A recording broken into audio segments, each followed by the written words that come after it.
በስመ አብ ወወልድ ወመንፈስ ቅዱስ አሃዱ አምላክ አሜን። ውድ እግዚአብሔር ቤተሰቦች፣ አባቶቼ፣ እናቶቼ፣ እህቶቼ፣ ወንድሞቼ በኃያሉ በልዑል እግዚአብሔር ፍጹም የሰላምታ ቃል ሰላም እላችኋለሁ። እንደምን ዋላችሁ? እንደምን አደራችሁ?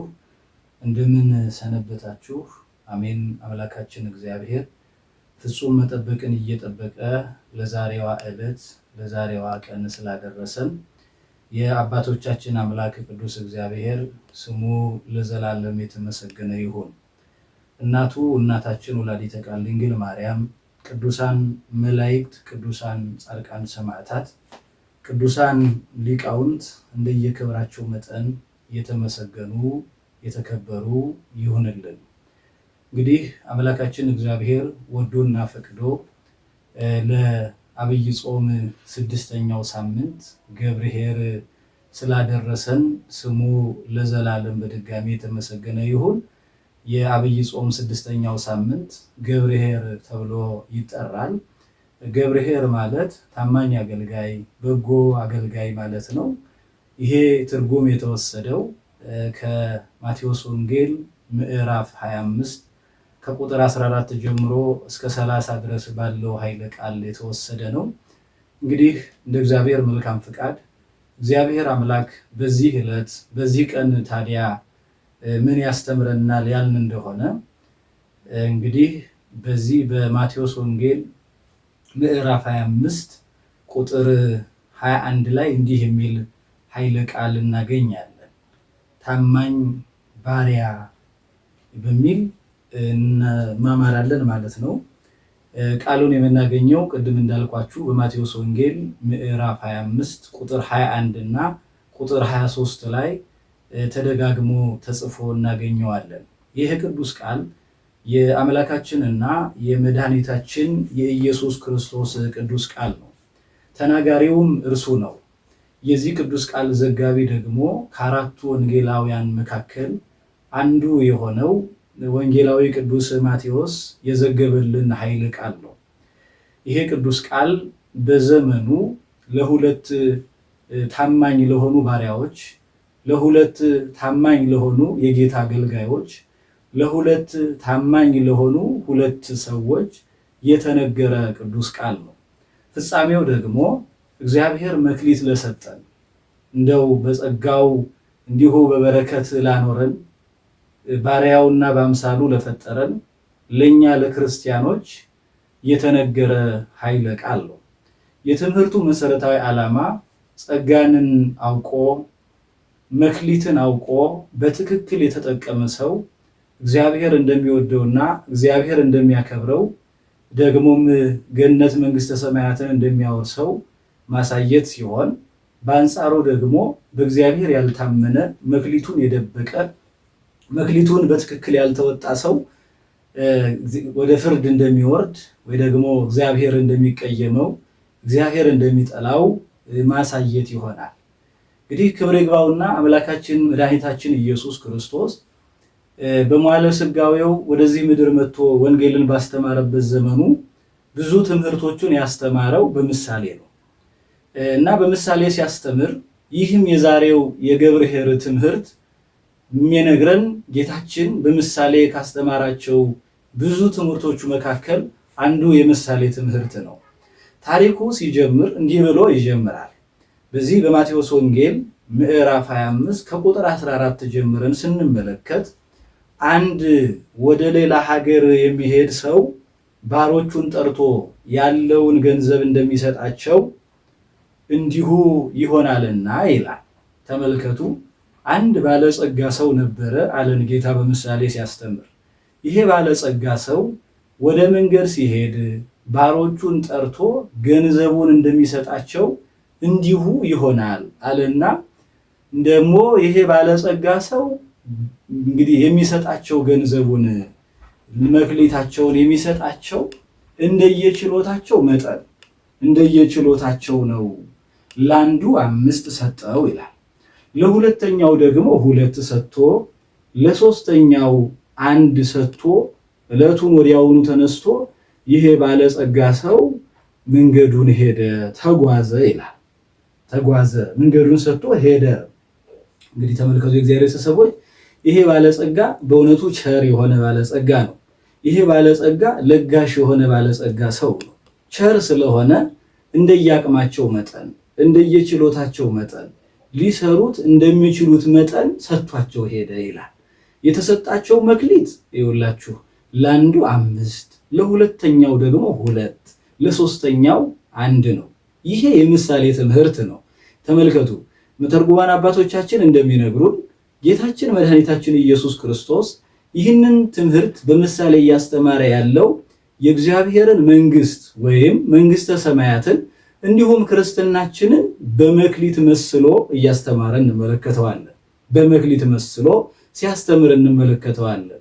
ታዲያ እንግዲህ እነዚህ ውድ ባሪያዎች ወይ ደግሞ የእግዚአብሔር አገልጋይ የሆኑ ባለሟሎች ለዚህ ሰው የተቀበሉትን ይዘው ከሄዱ በኋላ 5 የተሰጠው ሰው እነሆ ወስዶ ወጥቶ ወርዶ አተርፎ 5 ሌላ ተጨማሪ ይዞ መጣ ይላል።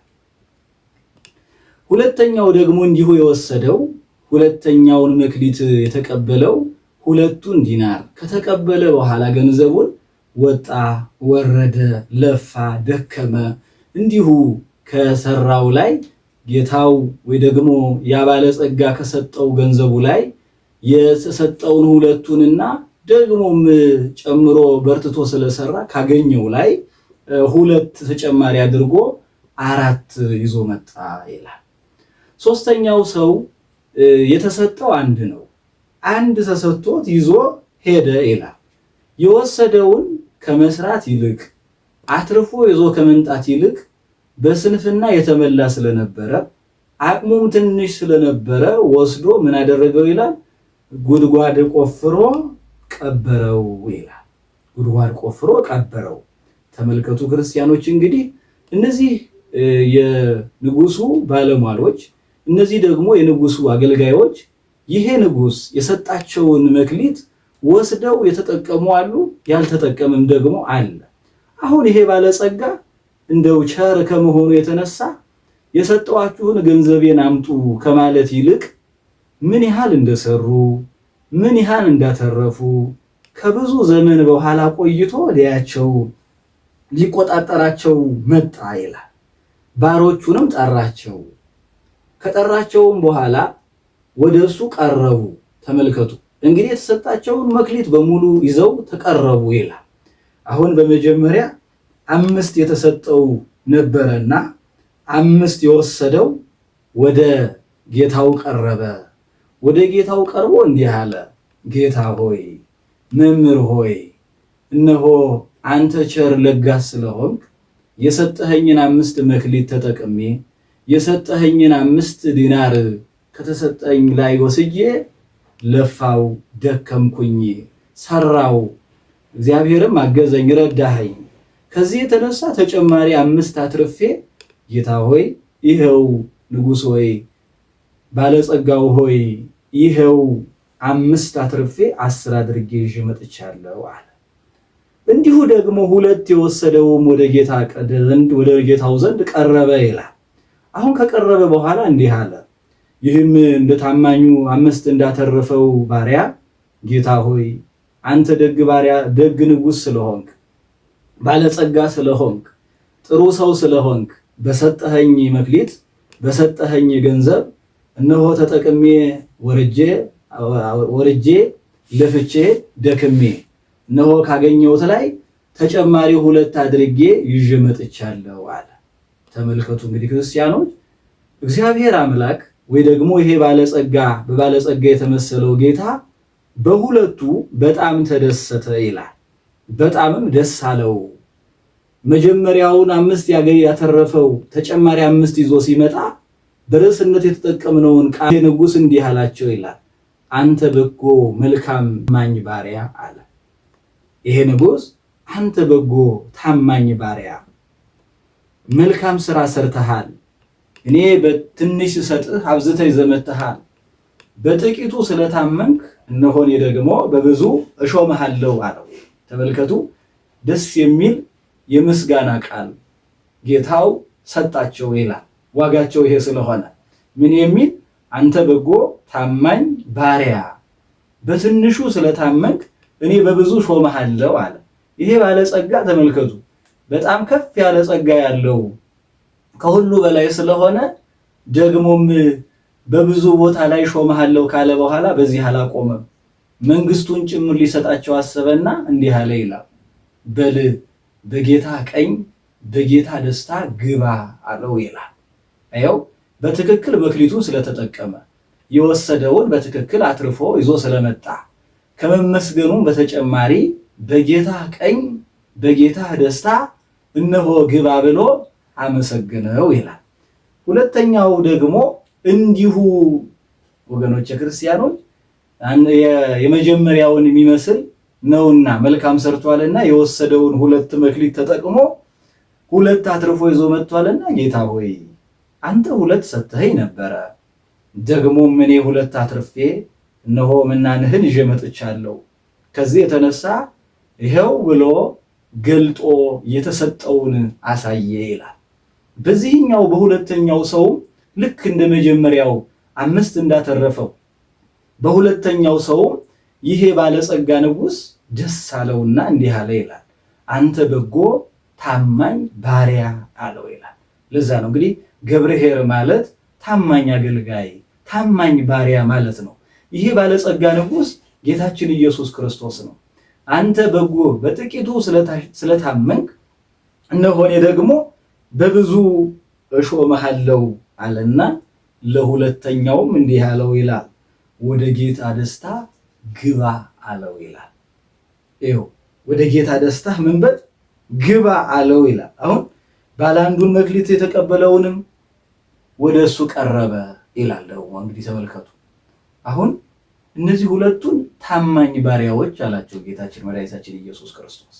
ታማኝ ባሪያዎች እንደው ክርስቲያኖች በተሰጠን ጸጋ በተሰጠን መክሊት ሁላችንም አገልግለን ጌታችን በእውነት ተደስቶ እንዲህ እንዲያመሰግነን እንዲህ እንዲያከብረን እንዲህ በጎ መንግስቱን እንዲያወርሰን የእርሱ መልካም ፍቃድ ይሁንልን።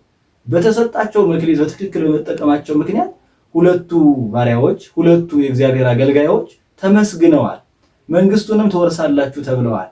የጌታን ቀኝ የእግዚአብሔርን መንግስት ትወርሳላችሁ፣ በጌታም ቀኝ ትቀመጣላችሁ ይላቸዋል አምላካችን ኢየሱስ ክርስቶስ። አሁን ይሄ ባለጸጋ ሌላ አንድ የቀረው ሰው አለ። ደግሞ ከሁለቱ መካከል ለሶስተኛው ሰው እንደ አቅሙ 1 ዲናር 1 ምናን 1 መክሊት የሰጠው ሰው ነበረ ይላል።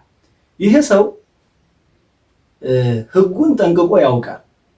ከጌታው ወይ ደግሞ ከባለጸጋው ሊሰጥ የሚችለውን ሊመለስ የሚችለውን ነገር ጠንቅቆ ያውቃል። ከመስራት ይልቅ ሰነፈ፣ ከመመለስ ይልቅ ቆፍሮ ቀበረ። አሁን ጌታ ስለመጣ ያ ባለጸጋ ንጉሥ የተባለው ክርስቶስ ወደፊታቸው ስለቀረበ እንዲህ አደረገ ይላል። አንተ አለ አይ ክርስቲያኖች፣ አንዳንዴ ይሄ ሰው ብቻ አይደለንም፣ በእኛ ዘመንም ብዙዎቻችን ለኃጢአታችን ምክንያት አመክንዮ እንናገራለን። ይሄ ጥንቱን በአዳምና በሔዋንም ስንመለከት አዳም ለሰራው ኃጢአት ምክንያት ያደረገው ሔዋንን ነው። ግን ከኃጢአት አልዳኑም፣ ከፍዳ አልዳኑም። ሔዋን እባብም ሔዋንን ያደረገው ግን ይሄ ሁሉ አልሰራም። እንዲሁ ሁሉ ይሄ ሰው ከጌታው የሚጠብቀው ጌታው የሚፈልገውን ነገር አውቋል። ግን ምን ላይደረግ አልፈለገም። ሊሰራ ስላልፈለገ ቆፍሮ ቀበረና ቆፍሮ ከቀበረበት አውጥቶ ልክ እንደነዚህ 2 ባለጸጋ ሰዎች ወደ ጌታው ዘንድ ቀረበና አንተ ክፉ ጨካኝ እንደሆንክ ስለማውቅ ያልዘራኸውን የምትሰበስብ ያልዘራኸውን የምታጭድ ያልበተንከውን የምትሰበስብ ክፉ እንደሆንክ ስለማውቅ አለ። እንዴ ወገኖቼ ክርስቲያኖች፣ ክፉ ቢሆን ቸር ስለሆነ እንጂ መንገድ እየተጓዘ ንብረቱን የእሱን ሀብት የሚሰጥ ባለጸጋ በእውነት ክፉ ቢሆን ነው? አይደለም። ቸር ስለሆነ ንፉግ ስላልሆነ መንገዱን ሩቅ ሀገር ለብዙ ዘመን እየተጓዘ የነበረ ባለጸጋ ነው እኮ የሚለው። ይሄ ባለጸጋ ቸር ስለሆነ ነው ይህንን የሰጣቸው።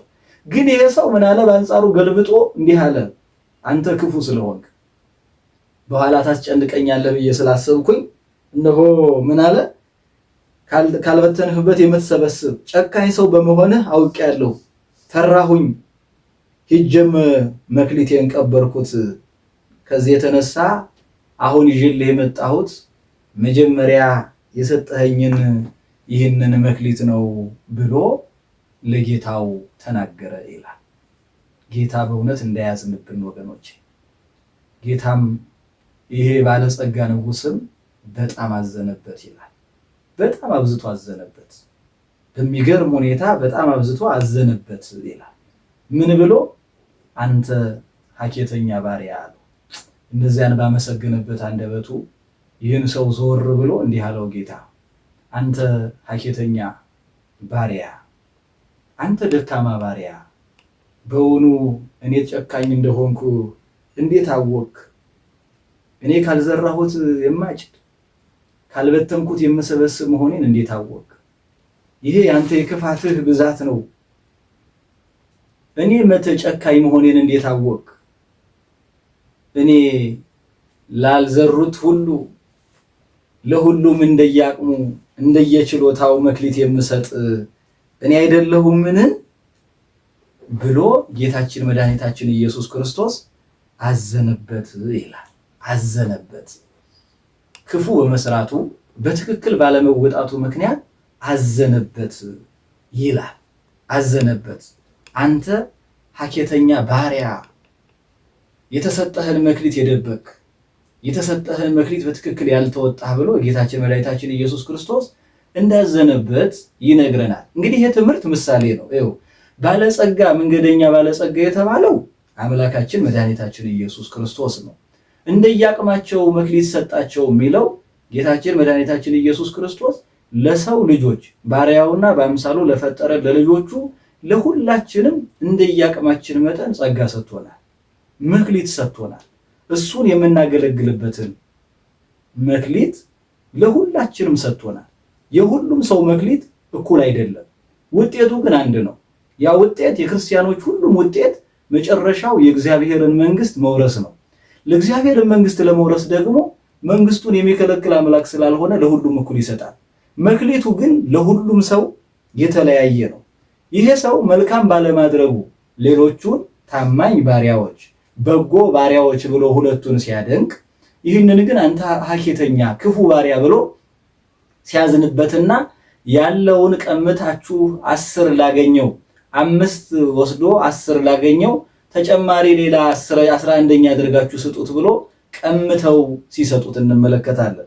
ከዚህ የተነሳ እንግዲህ ባለጸጋ የተባለው ጌታ፣ ለእያንዳንዱ እንደየአቅሙ ሰጥቶ ሄደ የተባለው አምላካችን መድኃኒታችን ኢየሱስ ክርስቶስ ለሁሉም ለልጆቹ እንደየአቅማቸው የሰጠውን ጸጋና በረከት ነው ሰጥቶ የሄደው። እሱን ነው እንግዲህ ለአንዱ 5 ሰጠ ይላል፣ ለሌላኛው ደግሞ ስንት ሰጠ? 2። ለሶስተኛው ወይ ደግሞ ለክፉ ባሪያ ላልታዘዘው ለሰነፉ ባሪያ ደግሞ 1 መክሊት ሰጥቶ ሄደ ይላል። ተመልከቱ እንግዲህ ጌታችን መድኃኒታችን ኢየሱስ ክርስቶስ ብዙ መክሊት ሰጥቶናል። በነገራችን ላይ ነፍስ የእግዚአብሔር ስጦታ ናት አይደል? ስጋ እንዲሁ የእግዚአብሔር ስጦታ ነው። ሁሉም ነገር እግዚአብሔር የሰጠን መክሊት ነው። እግዚአብሔር የሰጠን ለኛ ለልጆቹ የሰጠን ሁሉ ነገር መክሊት ነው። በዚህ በሰጠን መክሊት ደግሞ እኛ እንድንጠቀም ሰርተን እንደ ሌሎቹ እንደ ታማኝ እንደተባሉት ባሪያዎች እንድናገለግል አምላካችን መድኃኒታችን ኢየሱስ ክርስቶስ ይፈልጋል። ስለዚህ በተሰጠን መክሊት በእውነት እግዚአብሔርን እንድናመሰግነው እንድናገለግለው እግዚአብሔር አምላክ ይፍቀድልን። እንግዲህ ከላይ ከምሳሌው እንደምንረዳው ለአንዱ 5 ለአንዱ 2 ለአንዱ 1 ተሰጠ። እንግዲህ የተሰጠበት ምክንያትም አትርፈው የሚጠበቅባቸውን ይዘው እንዲመጡ ይሄ ባለጸጋ አዟል። ብዙ የተሰጠው ብዙ፣ ጥቂት የተሰጠው ደግሞ ጥቂት አትርፎ ይዞ እንደሚመጣ፣ ከዛ ይዘውት የመጡትን ትርፍ ደግሞ እንደ አገልግሎታቸው መጠን ዋጋቸውን ሊሰጣቸው ይሄ ባለጸጋ የተባለው አምላካችን ኢየሱስ ክርስቶስ ዋጋቸውን እንደሚከፍላቸው ሁሉም ተረድተዋል፣ አውቀዋል። እንግዲህ ይህንን ምሳሌ ሲያስተምረን ጌታችን መድኃኒታችን ኢየሱስ ክርስቶስ እያንዳንዱ ሰው በተሰጠው ጸጋ የራሱ ዋጋ ስላለው እንደተሰጠው መክሊት መጠን እኔን አገልግሉ፣ በትክክል ላገለገለ ሰው ደግሞ መክሊቱ ይጨመርለታል፣ መክሊቱ ይበዛለታል፣ ዋጋውን ያገኛል ይላል። ያ ዋጋ ያን እንግዲህ 5 ያገኘውን ወዴት ነው ያለው? አንተ ታማኝ ባሪያ በጥቂቱ ታምናሃልና በብዙ እሾምሃለሁ አለው። በዚህ ብቻ አላቆመም። የአምላካችን ኢየሱስ ክርስቶስ በጌታ ደስታ ግባ፣ ወደ ጌታ ደስታ ግባ ነው ያለው። የጌታ ደስታ የእግዚአብሔር መንግስት ነው። ወደ እግዚአብሔር መንግስት ትገባለህ እያለው ሰው መክሊቱን በትክክል ከተጠቀመ፣ መክሊቱን በትክክል ከተወጣ፣ አምላኩን በትክክል ካገለገለ መጨረሻው ምን ይሆናል ማለት ነው? የእግዚአብሔርን መንግስት መውረስ ነው ማለት ነው። ለዚህ ነው እነዚህ 2 ባሮች እነዚህ 2 መልካም መክሊታቸውን የተጠቀሙትን ባሮች በትምህርታችን መነሻ ርዕስ እንዳደረግነው ጌታችን በጎ ታማኝ ባሪያዎች ብሎ በተደጋጋሚ ሲጠራቸው እንመለከታለን። በብዙ ትሾማላችሁ፣ በጥቂቱ ታምናችኋልና እነሆ ደግሞ እኔ በብዙ እሾማችኋለሁ እያለ እየጠራ ሁለቱንም አገልጋዮች በየተራ ስማቸውን ጠርቶ ምስጋናቸውን በአንድ አይነት ቃል ሲገልጥላቸው እንመለከታለን። ይህም የምስጋና ቃል ምን የሚል ነው? እናንተ በጎ ታማኝ ባሪያዎች፣ እናንተ በጎ ታማኝ አገልጋዮች የሚል ቃል እንሰማለን። እና እንግዲህ አባቶቻችን መተርጉማኑ እንደሚሉት ይሄ በምስጢር የተቀመጠ ነው። በትርጓሜ በማቴዎስ ወንጌል ምዕራፍ 25 እንግዲህ ከቁጥር 14 ጀምሮ እስከ 31 ድረስ ያለውን ሲያስቀምጡት 5 የተባለው ሙሴ ነው። ባለ 5 መክሊት የተባለው ሙሴ ነው፣ 5ቱን የሕግ መጻሕፍት ጽፏልና ይላሉ። ባለ 2 የተባለው ደግሞ እነሆ ቅዱስ ጴጥሮስ ነው። ግን ይህን ሲሉ ምን ብለው አስቀምጠውላል በትርጓሜያቸው? ብሉያትንና ሐዲሳትን ጽፏልና ከቅዱስ ሙሴማ እነሆ ቅዱስ ጴጥሮስ ይበልጣል ብለው አስቀምጠውልናል። ባለ 1 የተባለው ደግሞ ይሁዳ ነው፣ በተሰጠው መክሊት ያልተጠቀመ። ጌታችን አምላካችን መድኃኒታችን ኢየሱስ ክርስቶስ ከተለያየ ማንነት፣ ከክፉ አሰራር፣ ከክፉ ስራ መርጦ ያመጣው እናቱን አግብቶ አባቱን ገድሎ የመጣውን ግን ሊያገለግለው ፈልጎ ቢያመጣውም እንኳን በስተመጨረሻም ጌታውን እስከ መሸጥ የደረሰው ባለ 1 መክሊት፣ ይሄ ባለ 1 መክሊት የተሰጠው ሰው ወስዶ እንደቀበረው መክሊቱን በትክክል ሳይጠቀም የቀረ መጨረሻው ያላማረ ባለ 1 መክሊት የተባለ ይሁዳ ነው ብለው አባቶቻችን አስቀምጠውልናል ማለት ነው። ሌላው በትርጓሜው አሁንም አባቶቻችን ሲያስቀምጡ ባለ 5 የተባለው ፍጹም ትምህርትን ተምሮ መክሮ አስተምሮ ራሱን አስመስሎ ያወጣ የመምህራን ምሳሌ ነው። ራሱን መክሮ በፍጹም ትምህርት ተምሮ አስተምሮ መክሮ ገስጾ በጉባኤ ቤት የሚያስተምር ራሱን ተክቶ የሚያስተምር የመምህራን ምሳሌ ነው ብለው አስቀምጠውልናል። ባለ 2ም እንዲሁ ፍጹም ትምህርትን ተምሮ፣ ምክንያቱም እነዛ 5 ያገኘውም 2 የተሰጠውም 10 አድርጎ ቢያመጣም 4 አድርጎ ቢያመጣም ሁላቸውም የተሰጠቻቸው በጌታችሁ ቀኝ ግቡ፣ በጌታችሁ ደስታ ተቀመጡ ነው የተባሉት።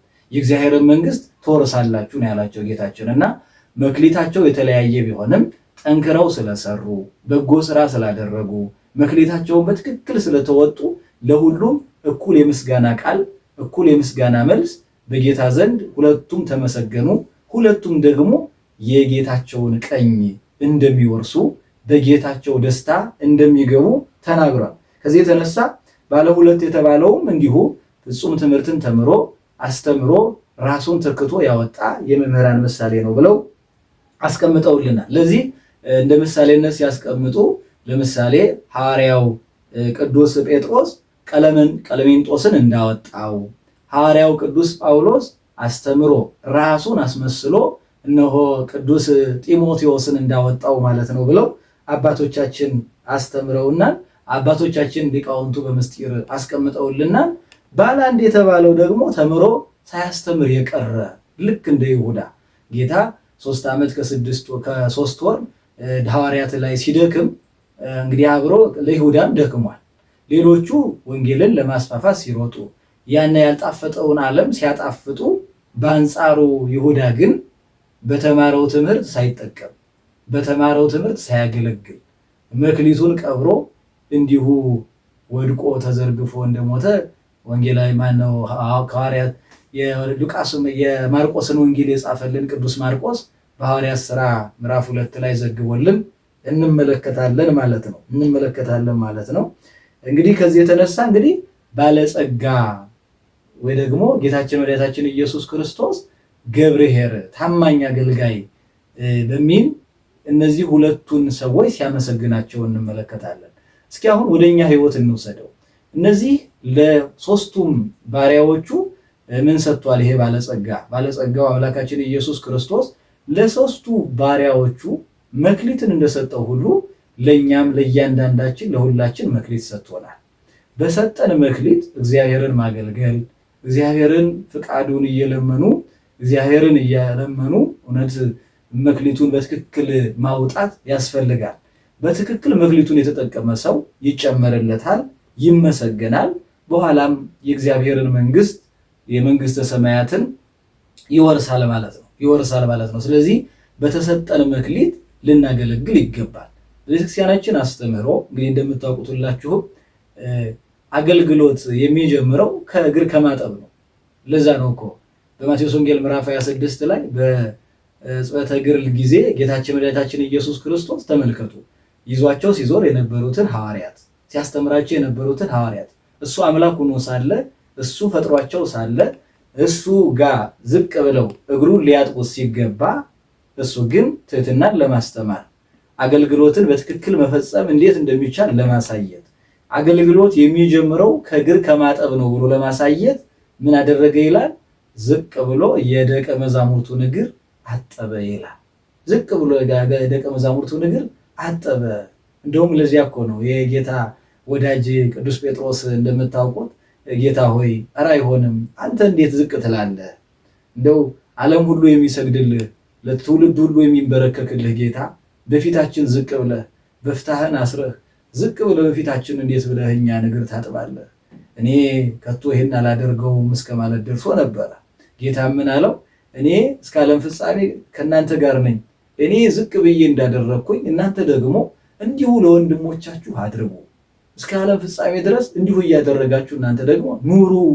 እኔ ካላጠብኩ ከዚህ በረከት አታገኝም፣ የተለየ ትሆናለህ አለው ይላል። በዚህን ጊዜ ቅዱስ ጴጥሮስ አንድ ነገር ተናገረ። ጌታ ሆይ እንግዲያውንማ እንደዚያ ከሆነ አለ ቅዱስ ጴጥሮስ፣ እንደዚያ ከሆነማ እንደው የሚታየው እግሬንና እጅን ብቻ ሳይሆን ገላዬን ሰውነቴን በሙሉ ጠበኝ ሲል እንመለከተዋለንና በቤተክርስቲያናችን አንዱ መክሊት እግር ከማጠብ አገልግሎት የሚጀምረው እግር ከማጠብ ጀምሮ ይጀምራል ማለት ነው። ለዚያ ያቺ በኃጢአት ዘመኗ ስትገፋ የነበረች ሴትም ዝቅ ብላ በእንባዋ የጌታን እግር በማጠቧ ምክንያት እነሆ ያደረግሽው ነገር በሙሉ ለዘመንሽ እስከ ዓለም ፍጻሜ ድረስ ይነገርልሽ ይኖራል ነው ያለው። የሰው ልጅ መክሊቱ እግዚአብሔር በሰጠው መጠን ነው። እንግዲህ 5 3 2 5 2 እንዲሁ አንድ እያለ እንደሰጠው እንደየችሎታችን መጠን መክሊታችን ተሰጥቶናል። ስለዚህ ሰዎች በሙሉ በመክሊታቸው ሊያገለግሉ ይገባል። ሁላችንም በመክሊታችን ልናገለግል ይገባል። በትክክል ስናገለግል በትክክል መክሊታችንን ስንወጣ እነሆ አምላካችን መድኃኒታችን ኢየሱስ ክርስቶስ ይደሰትብናል። መልካም ስላደረግን እናንተ በጎ ታማኝ ባሪያዎች ገብርኄር ናችሁ፣ ታማኝ አገልጋይ ናችሁ ብሎ ያመሰግናል ማለት ነው። ደስ ይለዋል ማለት ነው። ደግሞ በአንጻሩ እንዲሁ በተሰጠን መክሊት በትክክል ሳንጠቀም ስንቀር ወገኖች ክርስቲያኖች ልክ እንደ ይሁዳ ጌታ እንዳዘነ እንዳለቀሰለት እንደ አሁን ደግሞ ባለአንድ መክሊት ተብሎ እንደተጠቀሰው ሰው ጌታችን አብዝቶ እንዳዘነበት እንዳለቀሰበት አንተ ሀኬተኛ ባሪያ፣ ክፉ ባሪያ በል ወሰዱና ውጡና ጣሉት፣ በዚያ ጥርስ በመፋጨት ጨለማ ወደሆነው ወስዳችሁ ጣሉት፣ በዚያም ጥርስ ማፋጨት ይሆናል፣ በጨለማ ውስጥ ጣሉት ነው ያለው። ወደ ሲኦል ነው የሚወርደው ማለት ነው። ወደ ሲኦል ጣሉት አውጥታችሁ በዚያን ጊዜ የማይጠቅም ልቅሶ ብናለቅስ ምንም የሚረባ ነገር የለም። በዚያን ጊዜ የማይገባውን ብናለቅስ እሪ ብንል ንስሐ ለመግባት ብንሞክር በእውነቱ አይሆንም ማለት ነው። ከዚህ የተነሳ ሰው በተሰጠው መክሊት ሁሉም ሊያገለግል ይገባል ማለት ነውና እንግዲህ ዲያቆኑም እንደ ዲያቆንነቱ፣ ቀሳውስቱም እንደ ቀሳውስትነታቸው፣ ካህናቱም እንደ ካህናትነታቸው፣ ምዕመናንም እንደ ምዕመንነታቸው፣ ሊቃነ ጳጳሳቱ ጳጳሳቱ፣ ፓትርያርኩን ጨምሮ ሁላችንም እንደየ ከማረገ ክህነታችን እንደየተሰጠን መክሊት ጌታችን እንደሰጠን መክሊት እግዚአብሔርን ልናገለግል ይገባል ማለት ነው። እንግዲህ ባለ 5 የተባሉ ጳጳሳት ናቸው ብለው ደግሞ ተርጉማኑ አንድም ብሎ አስቀምጠውልናል። ባለ 5 የተባሉ ጳጳሳት ናቸው 7ቱን ምስጢራት በሙሉ መፈጸም ስለሚችሉ። ባለ 2 የተባሉት ደግሞ ቀሳውስት ናቸው ይላል። ባለ 1 የተባለው ዲያቆን ነው ብሎ አባቶቻችን በትርጓሜ ያስቀምጠውልናል። እንግዲህ የተሰጠንን መክሊት በትክክል በመጠቀም የተሰጠንን መክሊት በትክክል በመወጣት አምላካችን መድኃኒታችን ኢየሱስ ክርስቶስ ገብርኄር ታማኝ ባሪያዎች ብሎ እንዳመሰገነ እኛም እንድንመሰገን በጎ ሰርተን በጎ አድርገን ከክፉ ከሐሰተኛው ባሪያ አይደለ ደግ ከሰሩት ደግ ካደረጉት ጌታችን ከተደሰተባቸው ጌታችን ካመሰገናቸው ከነዚያ መልካም በጎ ባሪያዎች መካከል እንድንሆን ታማኝ ባሪያ ብሎ እግዚአብሔር እንዲያመሰግነን ታማኝ ባሪያ ብሎ እግዚአብሔር ደስ እንዲሰኝብን የአምላካችን ፍቃድ ይሁንልን። እንግዲህ የአብይ ጾምን 6ኛውን ሳምንት ለዚያ ነው ገብርኄር እያልን ታማኝ ባሪያ ታማኝ አገልጋይ እያልን ጌታችን ያስተማረውን ትምህርት እነሆ የምንዘክርበት ዕለት ስለሆነ ለዚህ ስላበቃን ለዚህ ስላደረሰን በድጋሜ ስሙ ለዘላለም የተመሰገነ ይሁን። ያስተማረን የመከረን ስሙ በድጋሜ የተመሰገነ ይሁን። ወስብሐት ለእግዚአብሔር።